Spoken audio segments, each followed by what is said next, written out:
Today in this video, I'm going to show you guys how you can create your own retro game console capable of playing games from early Atari and classic arcade, all the way up to Nintendo Wii U and even Nintendo Switch. Everything plays extremely well on here. You can get a setup that looks just like this right here. Gives you all these amazing collections, all the amazing data and everything laid out beautifully. It cost me literally just over $100 to do everything that you see here. I'm going to show you exactly what you need to do this and how to do it. Let's get started. All right, guys, here we have the HP EliteDesk 800G2 desktop mini PC as it comes direct from Amazon, and it's actually bundled with a USB wired mouse and USB wired keyboard over here. Mixi is actually a pretty decent budget-friendly brand, very reliable. I've used them in the past, so certainly not top of the line by any means, but certainly going to get the job done for us. So I'm going to set that aside for right now. We're going to take a closer look at the PC. Worth noting though, it does come with a power supply cable up here, but it does not come with a DisplayPort cable. So you will need to order one of those separately. I picked up one at the same time as this from Amazon. It cost me about $8 or so. It's a high quality one. So we're going to set that aside. We're going to need to use that. But let's take a closer look at the actual PC itself. So you can see here, HP EliteDesk. First port over here, we have our audio jack connection, followed by microphone connection. Next, we have our USB Type-C. Next to over here are USB 3 ports, which come in handy for just about anything you'd be doing on here, connecting wireless receivers for controllers or wired controllers directly in here, a mouse, a keyboard, all that stuff. And then down here on the end is our actual power button. That's what we'll be hitting to power this on. Nothing up here at the top. Nothing at the bottom. Backside, we actually have a spot where we can mount this if we wanted to. So if you wanted to use this inside of an arcade cabinet, you certainly could mount this to the inside of your cabinet, outside of your cabinet even, very easily there, you can see. And we can also even put this face down, and with those non-skid strips, it grips really nicely. So let's take a look at the backside here, where we have some additional ports. We have 2 display ports here, and that is how I would recommend connecting this to your TV or monitor, because those basically work the same as an HDMI cable connection.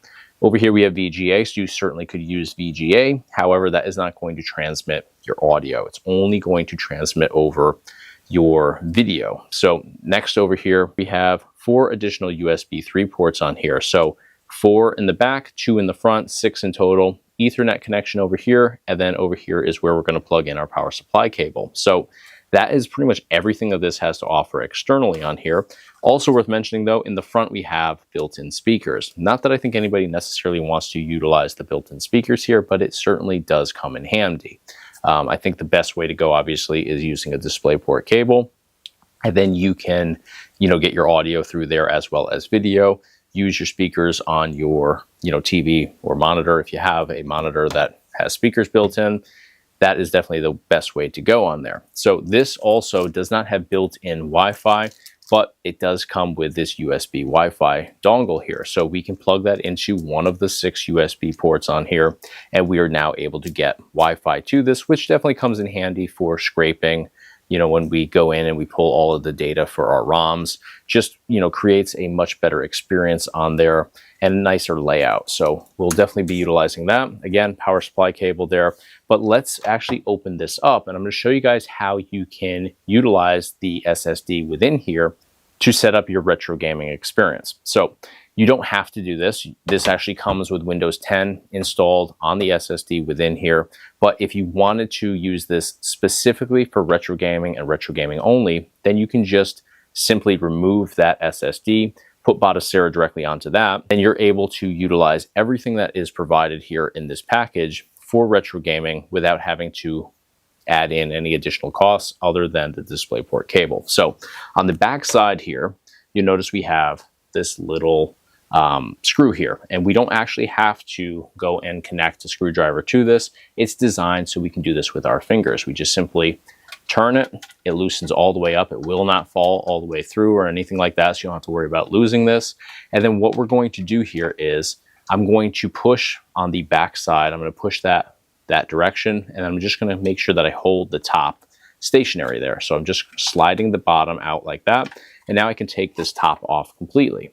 So inside here you can see we have our cooling fan, but right down here at the bottom is our SSD. So I'm going to actually flip this around, You're going to notice here, we have this little lever and we just simply push it down, and that's actually what locks the SSD in place. We have a wheel right here, another wheel over here, and this is just what locks everything in. So all we have to do once we pull that lever back is simply push on the SSD. We're going to push that way really gently because this is connected right over here. And now this is out of the track, fully mobile other than the connection right there. So I'm going to set this down. You want to be really careful when you do this. You're just going to pull that connection out just like so. You can see there's the connection right there. You don't want to just yank this because this connects on the other end right into the board back here. So you could do some damage there if you're, not careful. So on here, take a closer look. We have 2 wheels. Sometimes there's 4, sometimes there's 2. You really only need 2 in here to lock this in place. So that's likely what you're going to find the majority of the time. So I have a screwdriver right here. Sometimes it's going to be Phillips head. Sometimes they get you with these little star bits here, and that's what I actually have on here. I believe this is a T10 or 11. I'm not 100% sure. Actually, I'm going to look that up for you guys really quickly here. All right, so yes, it's a T10. At least this one is. I can't say that every single one is going to be exactly the same, but this one does work quite well with the T10. Sometimes they're not that far off in size between like a T10 and T11. So sometimes you can, in fact, use different ones. But if you got a kit, and I'll actually put a link in the description of this video to a kit where you get literally all of these tips, because they certainly do come in handy. And I actually got this off of Amazon as well. And it is great if you're working on pretty much any game console or PC out there. You're going to find something that you can utilize in those entire kits. So we have our SSD out here. I'm just going to set everything aside, and we're actually going to connect this now to our PC, and we're going to do so with this connection cable here. And this is from SABRENT, and you can see here, one end is a USB connection, so you can plug it into any USB port on your PC, and then this end here plugs into the SSD just like that. Now, these will not work with regular hard drives. They're just going to work with SSDs like this. They might actually work with 2.5-inch hard drives, but I actually haven't tested that out. SSDs, though, works extremely well. I'll put a link for this as well. It's like $7, $8, $9, something like that. So I'm just going to bring this over to my PC, connect it over, and we're going to resume the process over there. All right, guys, so next thing we're going to do is we're going to jump onto our regular PC or laptop, whatever we're typically using for online tasks. We're going to jump over there. We're going to open up a web browser, and we're going to go over to Batocera.org. Should look exactly like this does, at least at the time of the video. This is, what it looks like at the moment. And we're going to go over to download at the top, or if it's on the front page like it is here, it says get Batocera.linux 37. That is the current version. If you're watching this video, later on down the line, this may be version 38, 39, whatever the case may be. Just go ahead and download whatever is the latest and greatest from Batocera. So we're just going to go ahead and click that, and it's going to give us a bunch of different options. So if we're doing this on like a Steam Deck, you want to download that specific version. If we're using a Raspberry Pi, you want to download that specific version. But today, if you're following along with this video because you are using this exact HP mini PC, then what we're going to do is we're going to just download the regular PC version. So we're going to go over here to where it says desktop, laptop, NUC, and Intel-based Apple computers. We're going to go ahead and either click on that or just click download at the top. It's going to do its thing over here. You can see in parentheses it says 3. I've downloaded this multiple times in the past, so you can let it do its thing here. It's a pretty quick download. I'm going to skip ahead, so let it do its thing and then proceed with the next step once it's fully downloaded. All right, so assuming that fully downloaded for you, what we're going to do is you're going to want to get Balena Etcher right here. So you can go over to your web browser, type in Balena Etcher, go to Google, Balena Etcher. Very simple download for Windows or whatever you want to use it with. And once you download it, it's going to look like this. It'll put an icon here right on your desktop. So we're going to double click and open that up. And right here at the top, it says flash from file.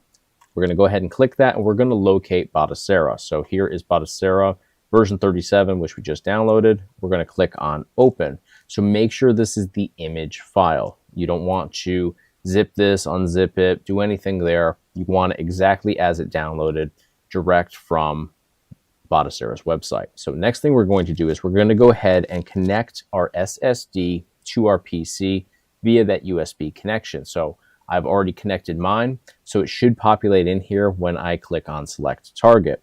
If you find that it does not populate in here correctly, or it doesn't look like you see right here, you may have to unplug it, reconnect it. Sometimes try a different USB port on your PC. It should populate in just like this. So you can see I can just go ahead over here and check it. And just to confirm, make sure that it's the same size. Make sure if you have multiple things connected. If I had like a USB flash drive connected, that would populate in here. Just obviously make sure you're connecting to the exact drive that you want to flash Batocera to. So everything looks good here. I'm going to go ahead and hit select. And now we're going to hit flash. And it's going to give us some warnings. It's going to say you're about to erase an unusually large drive. It just wants to confirm that you're aware of that and that you want to proceed. So I'm going to go ahead and hit yes, I'm sure. And it's going to do its thing here. It's going to say, do you want to allow this app to make changes to your device? Go ahead and select yes. And now this entire process here, you can see up here at the top, at least this version of Batocera, 8 gigabytes. So really a quick process here. So we're going to let it do its thing. It's going to flash here. It's already halfway done. ETA is 7 seconds. That's just for the flashing process. It's going to go through a couple different processes. So next process here is validating. This looked to be about 25 seconds or so. So we'll let it do its thing.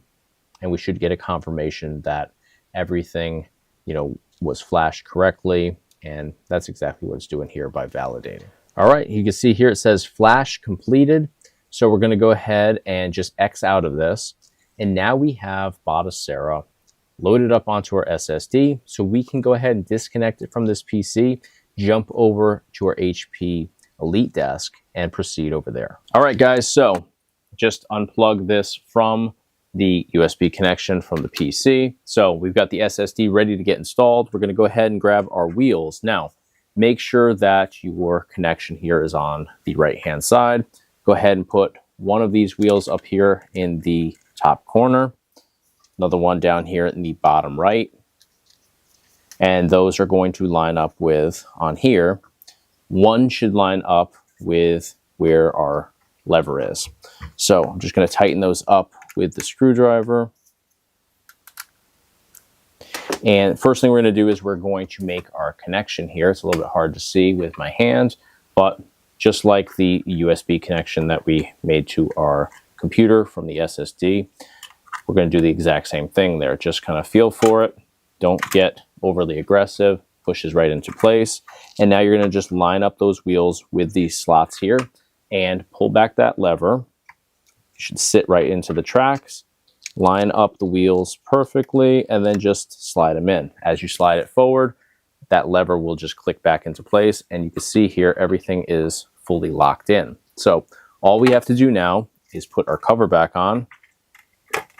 Just be careful with it, but you'll see there's a little tab right here that's going to line up and slide right through the back of the frame here. All we have to do at this point is just tighten up our screw in the back. Now everything is installed within here, but this is just going to be our Batocera SSD on here. There's no games on here yet. There's no BIOS files on here yet. There's no data for any games, obviously, because we don't have games except for what is included stock on Batocera. So we're going to go ahead and make our connections to our PC, and we're going to actually boot this up. So first things first, make your power supply connections. Obviously, one end goes into the power outlet. The other end is going to go directly into the PC.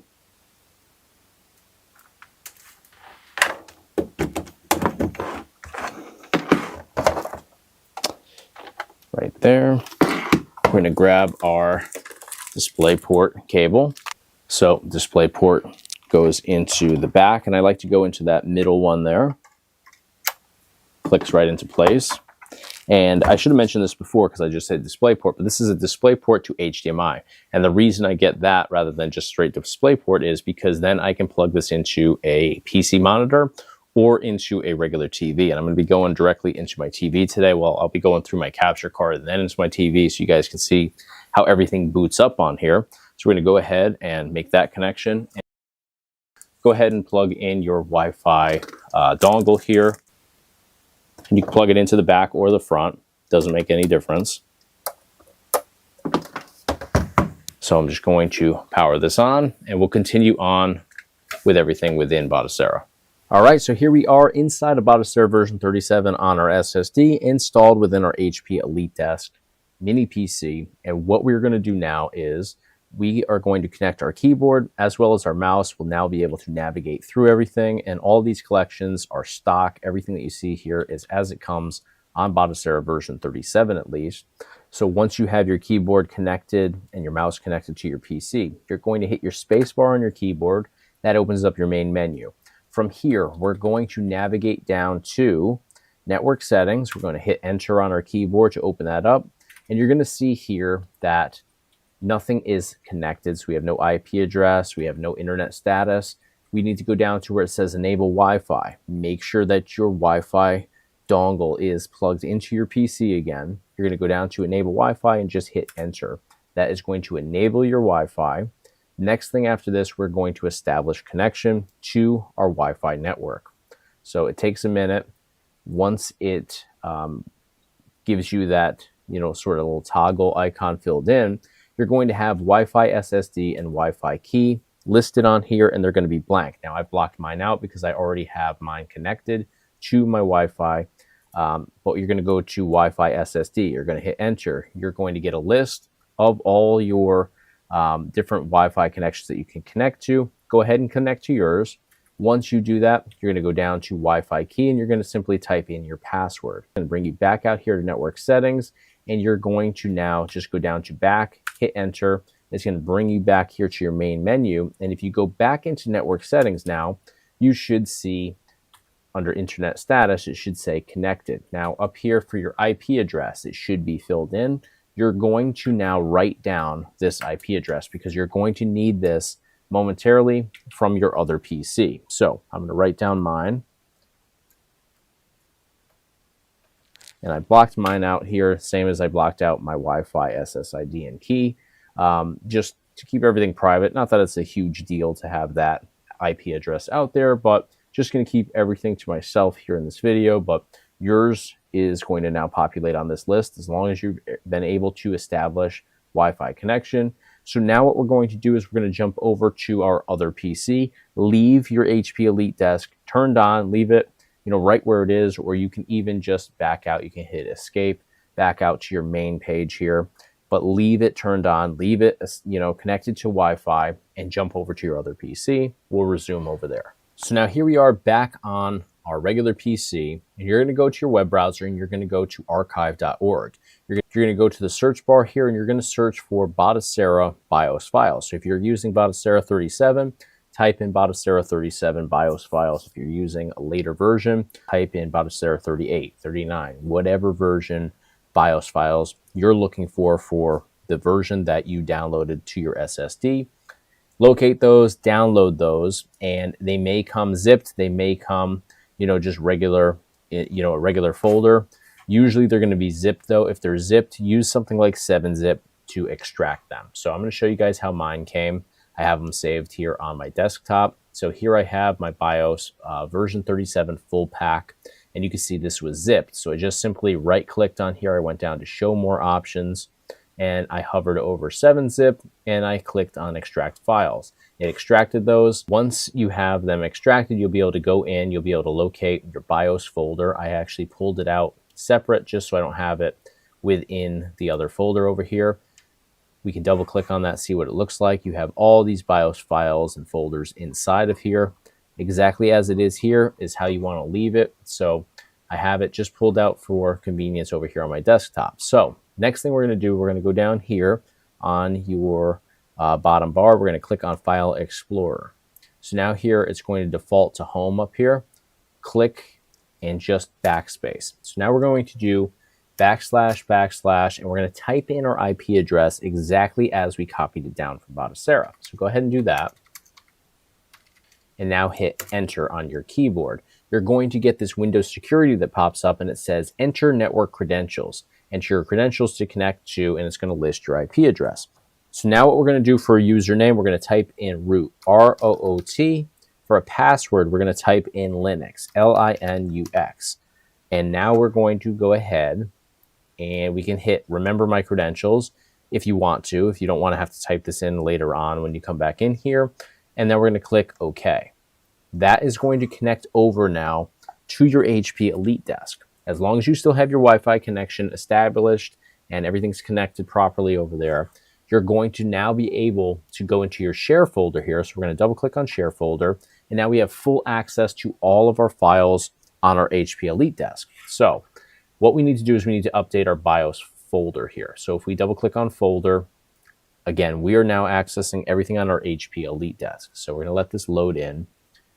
We're going to see that inside here for BIOS, we don't have a whole hell of a lot. So we're going to go over and locate our BIOS folder that we just downloaded here to this PC. So if we go over here to desktop for me. So now if we go in here to desktop, we're going to open up our BIOS folder here. Now this again is the one we just downloaded. So we're going to make sure that we highlight everything on here. So you can hit Control A on your keyboard. That's going to highlight all of our different files and folders in here. Now we're going to, you can hit Control C to copy everything, or you can right click, go down to show more options, copy it right in here, do that as well. Now we're going to go back up here to home, click up here at the top bar, backspace that out, //, type in your IP address again, hit enter, and we're going to go into our share folder, we're going to go into our BIOS folder, and now down here in an open area, just right click, show more options, and click paste. You're now pasting in all of those BIOS folders for Batocera version 37. So you're going to have full access now to everything on your HP Elite Desk, and you're adding all those new files and folders in. So this might take a few minutes. Let it do its thing. We'll come back here once this is 100% complete. All right, so you can see that our process is just completing here. We're at 99%, 100%, and there we go. So all of those BIOS files now and folders should be added into our SSD within our HP Elite Desk PC. Now I'm going to show you guys real quick before we jump back over to the Elite Desk how we can go back in and now add in our game ROMs. So we're going to go in here, back up to the top where it says home. We're going to do our //, enter in our IP address once again. We're going to hit enter. We'll go into share now. And we can, while we're in here, just double check the BIOS folders. And you can see all of those are now found within. So we can hit back. Now what we're going to do is we're going to go into our ROMs folder down here.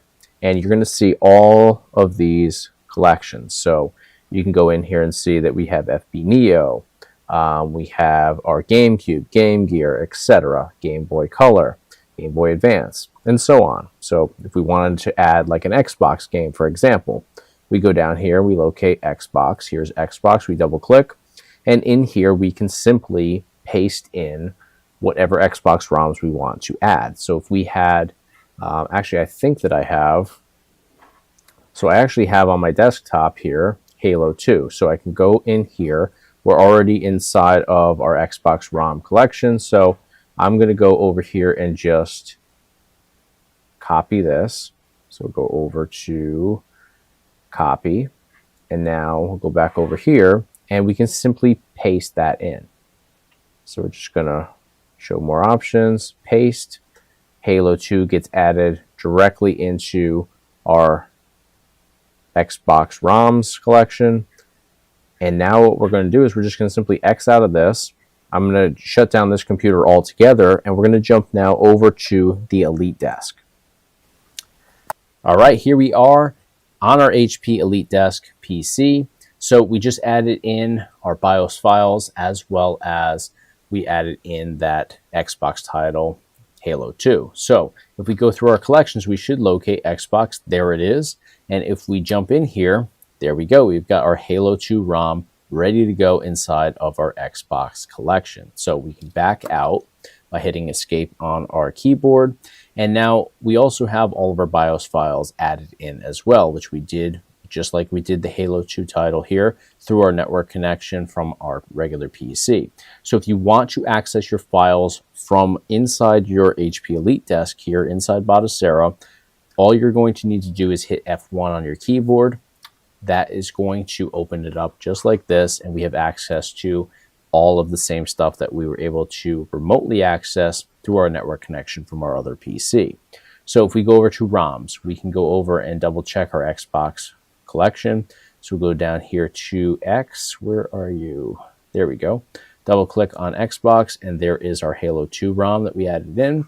We can go over here on the left column to BIOS, and all of our files that we added in through network connection are in here as well. So if you wanted to add in the same way that we added in Halo 2 for Xbox, other titles for any of these collections here in our ROMs folder, you can do it the exact same way. So if you have N64 games you want to add in, you just simply on your PC through network connection while your HP Elite desk is booted up and connected to Wi-Fi, you add in all of your games here. You can add in more than one at a time. You could add in hundreds or even thousands of games at the same time if you want to. Just simply paste them in here, drag and drop them in here, let them upload, and everything will be found in here in the end. So to close this out, File, Close Window, brings you right back out here to Batocera again.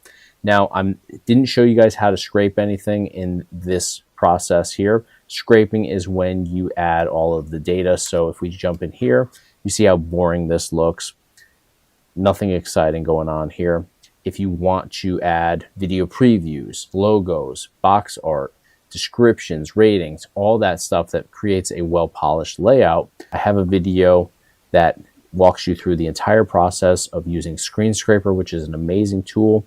You'll be able to add all that stuff to create a well-polished and really professional looking setup on here. So take advantage of that video. It's found in the description. But that is the entire process here. And in the end, we end up with a really affordable setup that plays perfectly. Let's dive into some gameplay demos though, and see exactly how well everything plays right here on the HP Elite desk.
All right, guys, let me know what you guys think of converting the HP Elite Desk Mini PC into a retro game console capable of emulating such a wide range of games and game collections. In fact, until I dove into this process with you guys in this video, I had no idea that Nintendo Switch was going to perform the way that it did here. In fact, it performed pretty much perfect on here. And again, at a budget rock bottom price point. We're seeing tons and tons of plug and play setups online for hundreds of dollars. Even the drives alone are hundreds of bucks. With this, obviously you have to supply your own ROMs. You have to do a little bit of the legwork and setting up everything. but you save yourself an absolute fortune in the process. So I think this is an amazing PC at a rock bottom price that has absolutely phenomenal performance and tons of capabilities. Now, in this video, I showed you how to add ROMs.